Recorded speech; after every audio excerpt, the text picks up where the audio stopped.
On today's podcast is Bobby Dover. Bobby works as an oil rig driller in the Gulf of Mexico. With almost 20 years of experience on a semi-submersible rig, I was excited to learn more about the life on an oil rig, working 3 weeks on and then having 3 weeks off, and having to live through a hurricane while being 150 miles offshore. I was shocked to learn that the bigger rigs have upwards of 300 people working on them. Bobby has a 500-plus mile drive to Louisiana, then an hour-long helicopter flight to the rig just to get to work. Working on a unique schedule, traveling via helicopter to a platform in the middle of the sea makes him a business traveler of a unique sense. I'd like to thank him for his time and his insights to his work, and here's my podcast with Bobby Dover. Hey, on my Travel Wins podcast today is Bobby Dover. How you doing today, Bobby? I'm doing good. There you go. Bobby's got an interesting job, and I really wanted to talk to him. It's not the traditional traveling person in the sense of he's gone for 3 weeks at a time. What exactly do you do, Bobby? I'm a driller on a semi-submersible oil rig. Well, it's a drilling rig and a production platform. And you're out in the Gulf of Mexico? That's right. The reason I want to talk to you is I know you're gone for, I think, 3 weeks at a time? Yeah, gone 3 weeks and home 3 weeks. And you're probably one of the only people I've ever met that actually takes a helicopter to work. Yeah. I mean, that's a lot of people. I've never even been in a helicopter, and you do it just to get to your job. That's interesting. How far out in the Gulf are you from a shoreline? I believe it's 150 miles south of New Orleans. And you were saying you're in like 6,000 feet of water? That's right, 6,000 feet. One thing I wanted to ask you, are you always on the same rig, or do they move you around? I've been on the same rig since 2009. I've been working offshore since 1999, though. So you almost 20 years then. Yeah.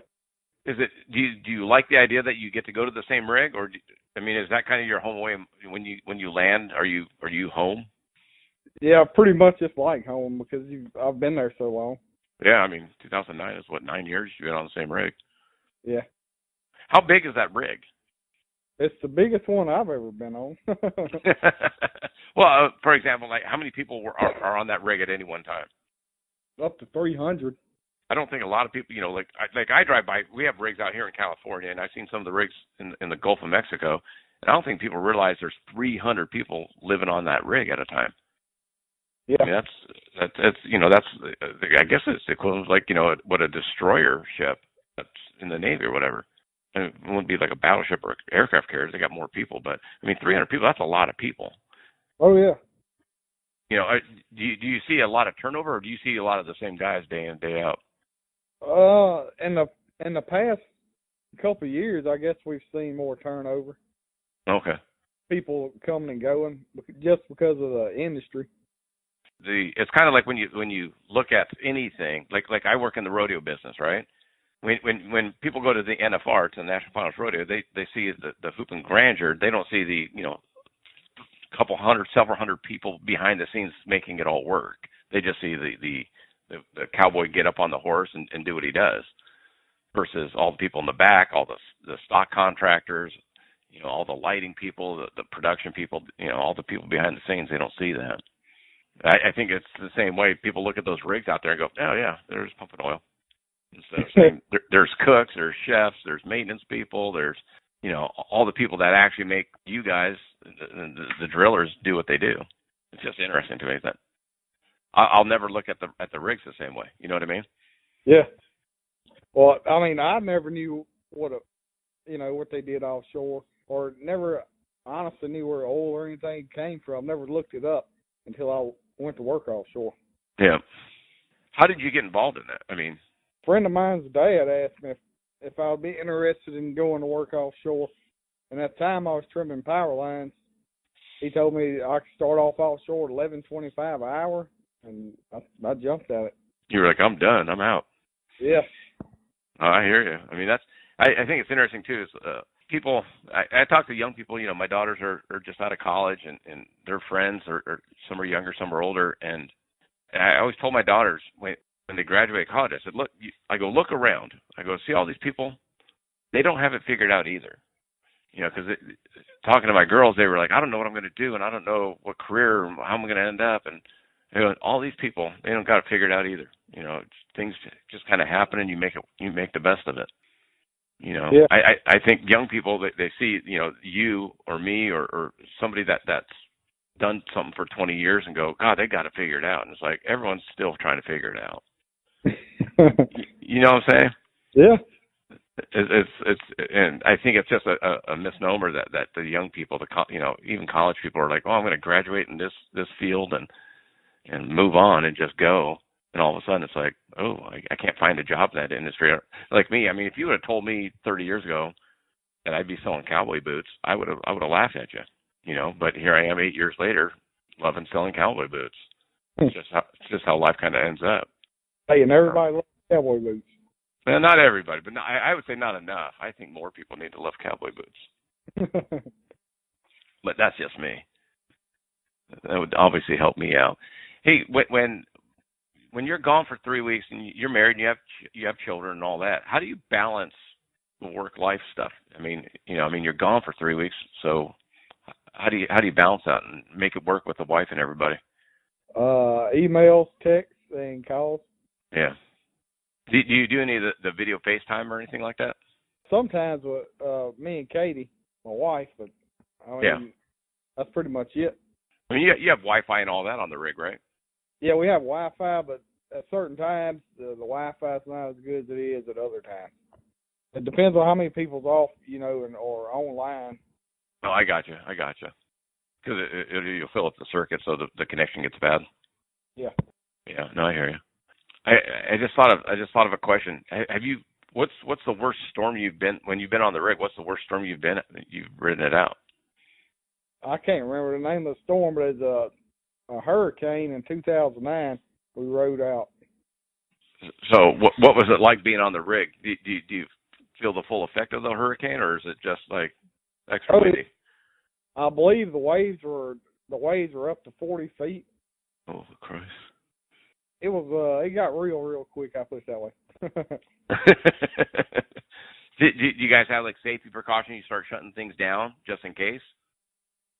Everybody stayed inside until the storm passed, except for a certain few, because we had the well shut in. The well we were drilling, we had it shut in. So I believe it was 5 of us in the drill shack. We stayed up there. And so you just have to. But do you feel it? I mean, because I know you're in the bedrock and all that, but do you still feel? Does the rig move? Oh yeah, because it's floating. Oh, you're floating. You're not down into the bedrock, huh? That would freak me out. You're basically just a big ship then. Yeah. Let me see if I can find a picture and I'll send you, and then. Yeah, I'll attach it into the podcast to kind of give people an idea. How do you deal with staying fit and eating as best you can when you're on the rig, or is it just a free for all and then you worry about it later? Well, now they have a salad bar, they have a gym on the rig, and it's a lot of stairs. Yeah, I bet. You don't need the Stairmaster there, huh? No, but they do have one. Just in case you don't have enough stairs. Yeah. How many flights of stairs do you have to walk on an average day? Do you think? It's no telling. I mean, because our bedroom's down in the rig, so we got to come up to the galley. How many floors is it? See, I'm making you think about stuff you never thought about. Yeah. I believe it's three floors to the galley. I could be wrong, or it could be more. No, that's good. What do you plan on staying out on the rig forever, or what's kind of your plan there? I believe staying there until we get enough money we can retire on. Yeah, no, I hear you. I mean, you've been doing it 20 years. Do they offer pensions or anything like that? Yeah, 401k. Okay. Health insurance and all that, I would assume. Oh, yeah. What's the one thing you like about it the most being on the rig, and what's the thing you hate the most? I'll say the one thing I like is working with the same people day in, day out. Yeah. And the one thing I dislike about it is working nights for 2 weeks and then working days for 1 week. So they switch up your schedule on you, huh? Yeah. I'd rather work, like nights the whole hitch and then come back and work days the next hitch, something like that. But they're trying to make everybody do 2 weeks at night and then 1 week during the day.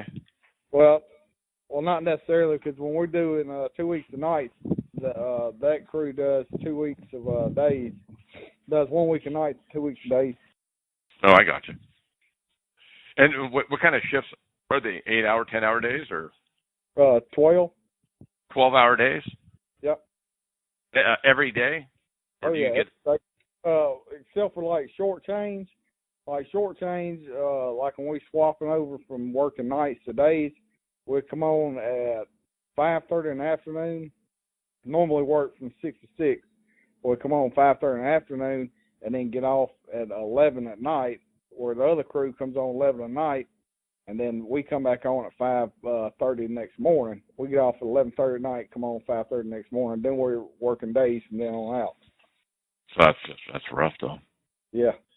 Then you get your 3 weeks off and you're off. Yeah. But yeah, you were saying, how far is it to drive from your home to where the helicopter takes you? Roughly 560 miles. So you have to drive 560 miles. I mean, obviously you could live closer if you wanted. You just choose to live where you live, right? Yeah. It's kind of cool that they don't make you live a certain distance away. I'm I know. glad. Oh. Yeah. Well, I mean, firemen, some fire departments out here, at least, they make you live within a 50-mile, as a crow flies, radius of your station. Oh, so yeah. If you ever get an emergency call, you got to be close enough to get there in time. But with you, I mean, I guess they would never have that kind of emergency where they got to see you in an hour. No. I guess my impression of oil rig life has always been like through the movies, right? So like you have the Armageddon with Bruce Willis. Yeah. And I don't think it's anything like that. No. What's that? It's nothing like that. Exactly. I mean, there's like eight guys on that rig, and they're getting oil on them and getting muddy and getting dirty. You have 300 people, and you have maintenance people, you have engineers, you have computer people, you have, like I said, you have your cooks, your cleanup people. Yeah, I mean, we have people wash our clothes, clean our rooms, cook us food. You got supplies coming in and out on the helicopter, right? Well, we got supplies coming in on a boat. Oh, okay. Stuff like that. I mean, it's just constant people, constant busyness, right? Oh yeah. I mean, that's like I said, I've looked at rigs my whole life, basically. Living in California, there's rigs offshore, and you just look at it and you go, man. And like I said, in my head, I go, oh, that's Bruce Willis with 8 people out there, digging up oil. and then if you ever look it up or you talk to somebody, you go, no, it's not like that. Oh, okay. I guess it's like anything. It's like a lot of industries. People just don't think of it being that way. I mean, you could be a computer engineer and be on an oil rig. I mean, how many computer people do you have on that rig? Do you think at any given time? Honestly, not sure. I mean, they do have IT guys there. Yeah. But I mean, I always wonder, like, you have a computer guy who's just deep into his computer, and he graduates college and he applies for a job, and all of a sudden he's stuck on an oil rig with 300 guys. It's like, I don't know. It's just interesting to me. If you had to talk to somebody that was interested in working on a rig, what would you tell them? What kind of advice do you give them? I guess they better check their career. I mean, decide their career path before they come out there, because either people work for like the production crew or work for the drilling crew. You have a crane crew and you have a subsea crew. And if I had to do it all over again, I would probably go with subsea, because subsea makes a lot of money. Is it more dangerous? Why did they get? I mean, I don't know what subsea is, so help me out. Well, we have a BOP stack, which is a blowout preventer. And if anybody, I'm sure everybody knows what it is now because of the Deepwater Horizon, the rig that caught on fire. Oh, yeah. Well, they're the ones that work on a subsea stack. It's theirs. Well, it's not really technically theirs, but, that's what they do. They work on that. I gotcha. So it's more dangerous. No, I mean, we're the ones that run it. All they do is keep it, working. But you can't switch over? I wouldn't do it now, no, because I've been doing the same thing for so long. Yeah, okay. I gotcha. I guess lifestyle, what would you tell a young person that was going out? Because like were you single when you started that job? Oh yeah. Did you give any thought at the time, like, hey, when I get married, this might be rough on a relationship? No, never thought of that. I would Because say a young person starting also not married, save your money. Yeah, don't blow it all, right? Yeah.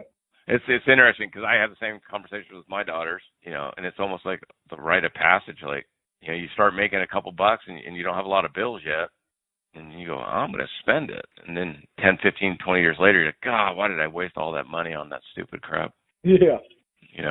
Literally, we had that talk with my daughter a couple of weeks ago.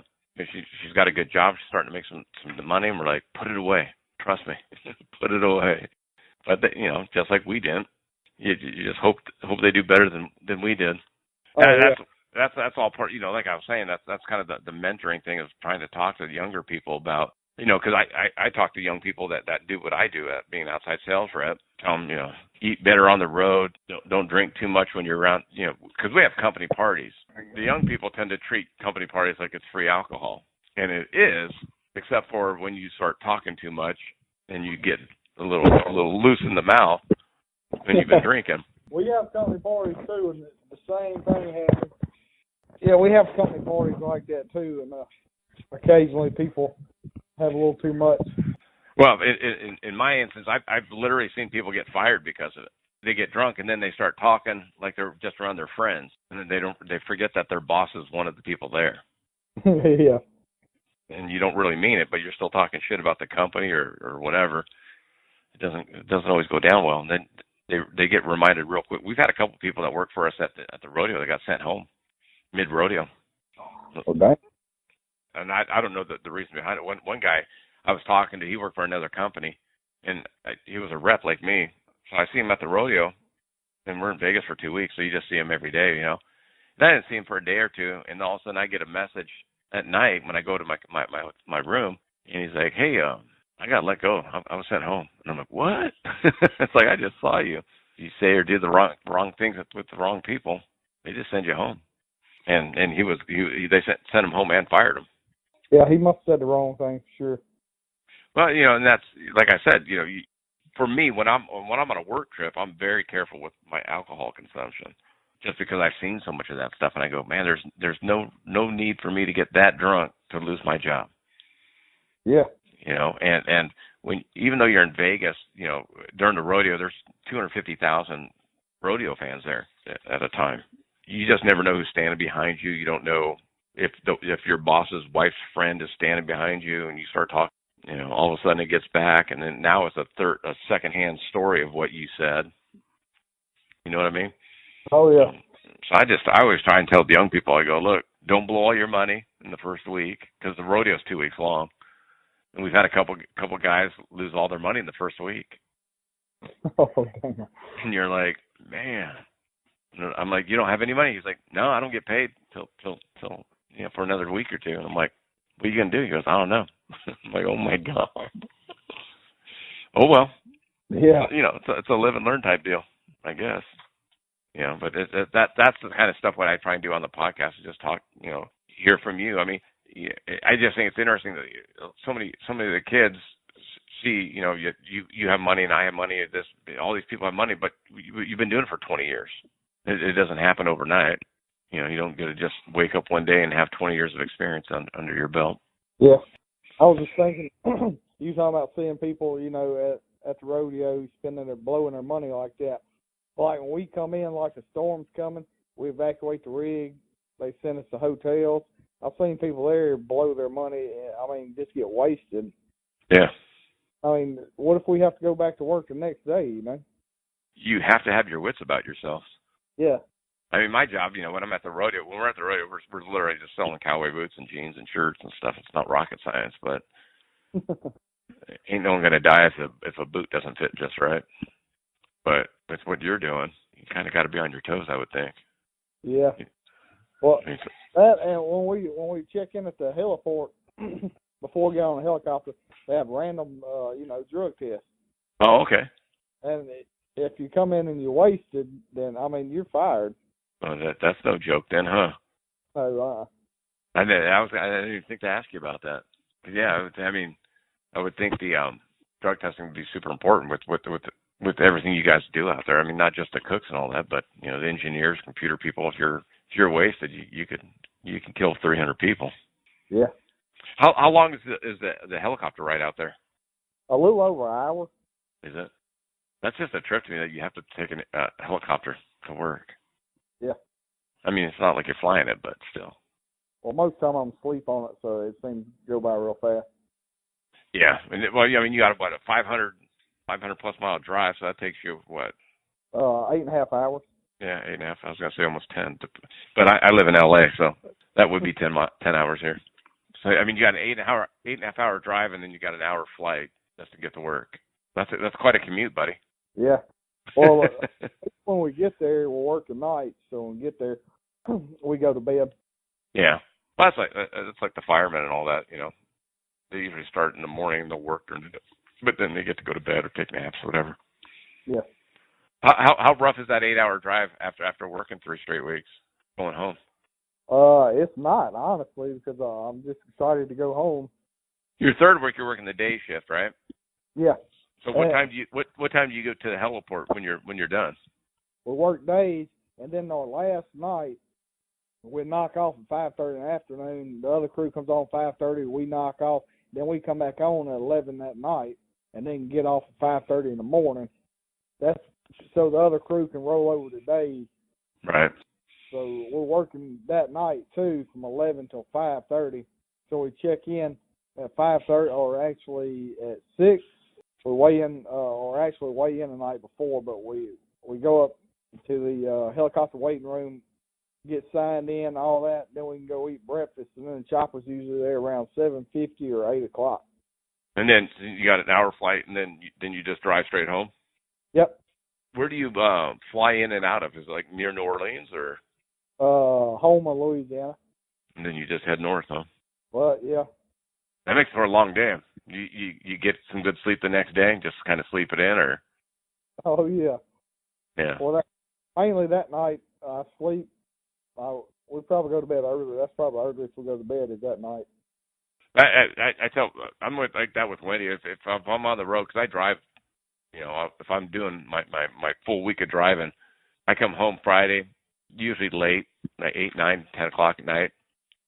And like Saturday, I don't want to drive anywhere. Yeah. I just want to stay in the house, you know, and that's something I got to balance because, you know, I'm home, so she wants to go out and do things. You know what I mean? Yeah. Well, and I'm like, I don't want to get in my car. Like the first night, I mean, like after I get home, I don't even want to see the inside of the vehicle. Yeah, exactly. That's the rough part for us because I understand when, you know, my wife hasn't seen me in a week and she wants to go out and do things. And I just want to watch football. Oh, yeah. So, all right, man. Well, hey, I appreciate talking to me. And I enjoyed it. You know, we'll definitely have to stay in touch.